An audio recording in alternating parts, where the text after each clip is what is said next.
ہم نے اپنی 1400 سالہ تاریخ میں اغیار کو اتنا فتح نہیں کیا جتنا ہم ایک دوسرے کو فتح کرتے رہے۔ آپ کو شاید یہ جان کر حیرت ہو کہ مسلمانوں نے دنیا کا 95% علاقہ اسلامی عروج کی پہلی صدی میں فتح کر لیا تھا۔ مسلمان اس کے بعد 1350 سال اس علاقے کے لیے ایک دوسرے سے لڑتے رہے۔ ہمارے علم، فلسفے، سائنس اور ایجادات کی 95% تاریخ بھی ابتدائی 300 سال تک محدود تھی۔ ہم نے واقعی 1000 سال میں جنگوں کے سوا کچھ نہیں کیا۔ آپ آج 2018 سے 1000 سال پیچھے چلے جائیں، آپ کو محمود غزنوی ہندوستان پر حملہ کرتا ملے گا۔ سب سے پہلے ملتان پر حملہ کر کے اسماعیلی فرقے کے مسلمانوں کا قتل عام کیا کرتا تھا اور دولت لوٹ کر لے جاتا تھا۔ آپ اسپین میں مسلمانوں کے ہاتھوں مسلمان کا گلا کٹتے دیکھیں گے۔ آپ کو ترکی میں سلجوق تلواریں اٹھا کر پھرتے نظر آئیں گے۔ آپ کو عرب میں لاشیں بکھری ملیں گی۔ شیعہ سنی اور سنی شیعہ کے سر اتارتے نظر آئیں گے۔ مسلمان کو فتح کر رہا ہوگا۔ مسلمانوں کی مسجدیں جلاتے دکھائی دیں گے اور آپ مومنوں کے ہاتھوں میں مومنوں کے سروں کے مینار بنتے دیکھیں گے۔ آپ 1018 سے آگے آتے چلے جائیں، آپ کے سارے طبق روشن ہوتے چلے جائیں گے۔ آپ کو مسلمان کو قتل کرتے اور قتال کے درمیان وقفے میں حرام خوری کرتے نظر آئیں گے۔ ہم نے اس کے بعد باقی 1000 سال تک حرام خوری کے سوا کچھ نہیں کیا۔ عالم اسلام 1000 سال سے کنگھی سے لے کر نیل کٹر تک ان لوگوں کا استعمال کر رہا ہے جنہیں ہم دن میں 5 بار بد دعائیں دیتے ہیں۔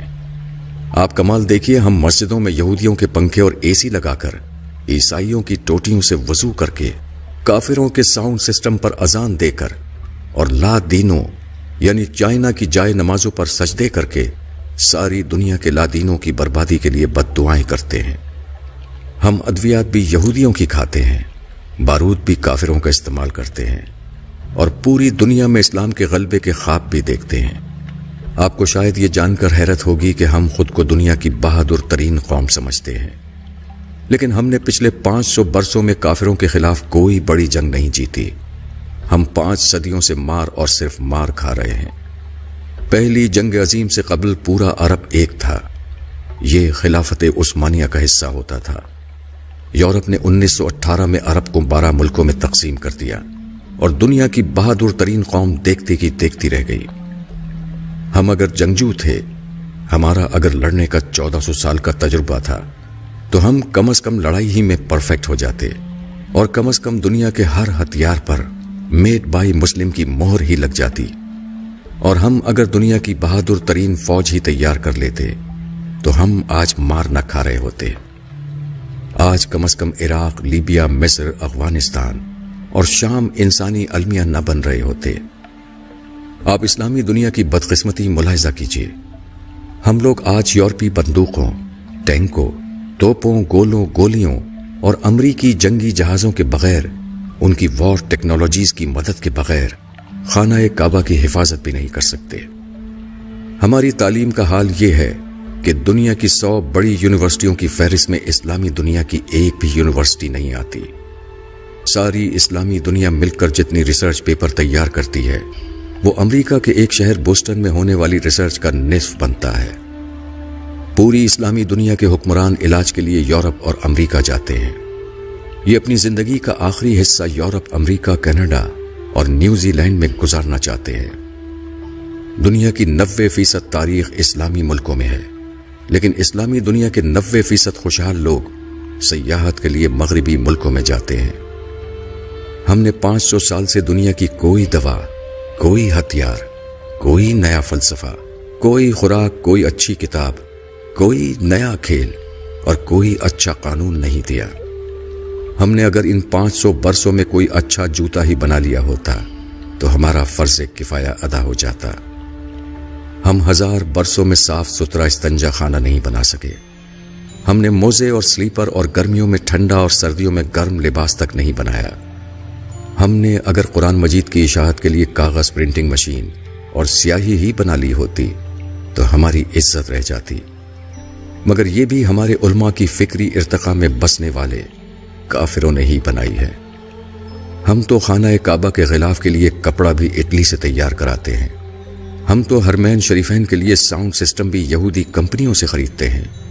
ہمارے لیے آب زمزم بھی کافر کمپنیاں نکالتی ہیں۔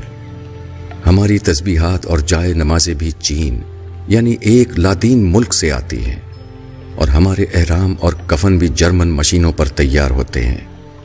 ہم مانیں یا نہ مانیں، لیکن یہ حقیقت ہے کہ دنیا کے 1.5 ارب مسلمان صارف سے زیادہ اہمیت نہیں رکھتے۔ یورپ زندگی کی نعمتیں ایجاد کرتا ہے، بناتا ہے، اسلامی دنیا تک پہنچاتا ہے، اور ہم استعمال کرتے ہیں، اور اس کے بعد بنانے والوں اور ایجاد کرنے والوں کو آنکھیں نکالتے ہیں اور ان پر لاکھوں مرتبہ لعنت و ملامت بھیج کر سر فخر سے بلند کرتے ہیں۔ آپ یقین کیجئے، جس سال آسٹریلیا اور نیوزی لینڈ نے سعودی عرب کو بھیڑیں دینے سے انکار کر دیا، اس سال مسلمان حج پر قربانی نہیں کر سکیں گے۔ اور جس دن یورپ اور امریکہ نے اسلامی دنیا کو گاڑیاں، جہاز اور کمپیوٹر بیچنا بند کر دیے، ہم اس دن گھروں میں محبوس ہو کر رہ جائیں گے۔ ہم شہر میں نہیں نکل سکیں گے۔ یہ ہم ہیں اور یہ ہماری اوقات۔ لیکن آپ کسی دن اپنے دعوے سن لیں، آپ ان نوجوانوں کے نعرے سن لیں جو میٹرک کا امتحان پاس نہیں کر سکے، جنہیں پیج تک لگانا نہیں آتا، مگر جس دن ان کے بوڑھے والد کی دہاڑی نہ لگے، اس دن ان کے گھر چولہا نہیں جلتا۔ آپ ان کے نعرے، ان کے دعوے سن لیجئے۔ یہ لوگ پوری دنیا میں اسلام کا جھنڈا لہرانا چاہتے ہیں، یہ اغیار کو نیست و نابود کرنا چاہتے ہیں۔ آپ اپنے علماء کرام کی تقریریں بھی سن لیجئے، یہ اپنے مائک کی تار ٹھیک نہیں کر سکتے، یہ اللہ اور اللہ کے رسول صلی اللہ علیہ وسلم کا نام اپنے مریدوں تک مارک زکربرگ کی فیس بک کے ذریعے پہنچاتے ہیں، یہ لوگوں کو تھوکنے کی تمیز تک نہیں سکھا سکے، یہ آج تک ابن تیمیہ، ابن کثیر، امام غزالی اور مولانا روم سے آگے نہیں بڑھ سکے۔ پورے عالم اسلام میں ایک بھی ایسا شخص نہیں جو ابن عربی کو سمجھنے کا دعویٰ کر سکے۔ ابن حشام اور ابن اسحاق بھی ہم تک آکسفورڈ پرنٹنگ پریس کے ذریعے پہنچے تھے، اور ابن رشد بھی ہمیں یورپ کے اسکالرز نے سمجھایا تھا۔ لیکن آپ علماء کرام کی تقریریں سن لیں، آپ کو محسوس ہوگا نعوذ باللہ، نعوذ باللہ، پوری کائنات کا نظام مولانا اللہ دتہ چلا رہے ہیں۔ یہ جس دن حکم دیں گے اس دن سورج طلوع نہیں ہوگا، اور یہ جس دن فرما دیں گے اس دن زمین پر اناج نہیں اگے گا۔ ہم نے آخر آج تک کیا کیا ہے؟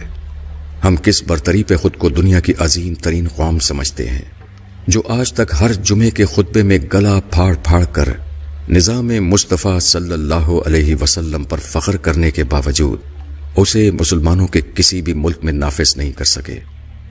مجھے آج تک اس سوال کا جواب نہیں مل سکا۔ ہم اگر دل پر پتھر رکھ کر یہ حقیقت مان لیں تو پھر ہمیں پتہ چلے گا کہ ہماری حرام خوری ہماری جینس کا حصہ بن چکی ہے۔ کالم از جاوید چودھری۔